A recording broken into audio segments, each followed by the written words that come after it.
What's going on, guys? It is Friday, and unless you've been living under a rock, you know that we have a lot of inventory. In fact, we have uh, just more inventory now. You got to go back to 2010 to see these levels of inventory.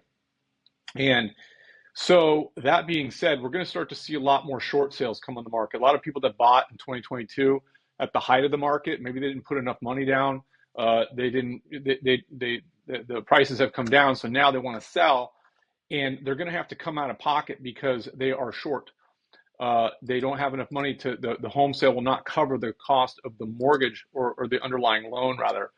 So that is what we call a short sale. So if folks that have been in the business for a long time are probably pretty versed in these. But if you're new, there is an actual short sale tab right here on the MLS, and that's how you look for it. And so right now, as it stands, there's 88 short sales. So for a short sale, you're going to need two things. You're going to need the short sale addendum, and you're going to have to get an attorney to represent your seller, right, to negotiate with the bank or banks or other lien holders, all right, to either reduce the amount of money that that borrower will owe, or cancel it out altogether. So in any case, the contract is basically subject to the court approving the short sale. So they take a long time. So and there's it's a definitely something that you don't need to be doing with the asset manager or the bank, and it's something that you have to have a specialized attorney for. So there you go, short sales.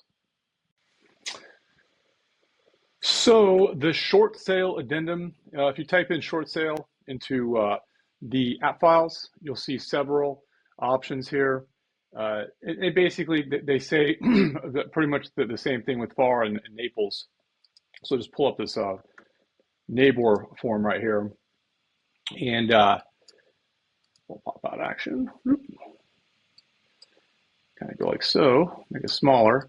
But again, you get the seller or the buyer, and again, it's all subject to the approval of the lender. You want to give a lot longer than 10 days. It's going to take you a long time. You need to talk to the lender and find out, and talk to the home seller if they have any other mortgages, other liens that are against the property. But in any case, so that's your short sale addendum right here. And the other thing is seller financing. There you go. Seller financing. We'll go ahead and add that on here. And again,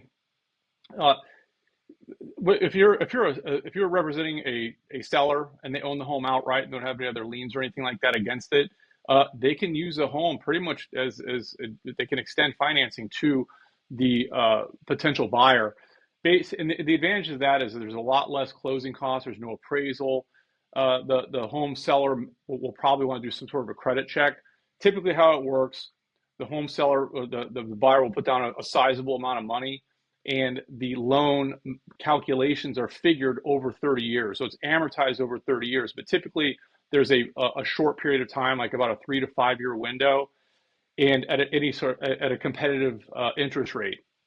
And so at the end of that term, it will balloon, and the home seller will receive all their funds at that time. And the cool thing is the seller can lock in their price at that time, and the buyer, if they need to sell something, or if they have some things that they need to work on with their credit, they have some time. And at that point, they will refinance.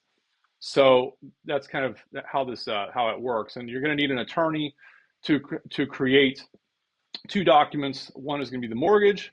The other one is going to be the promissory note. You don't need to worry about that as agents, but seller financing, if you have a seller having a tough time getting it sold, look at seller financing. It's not a bad option.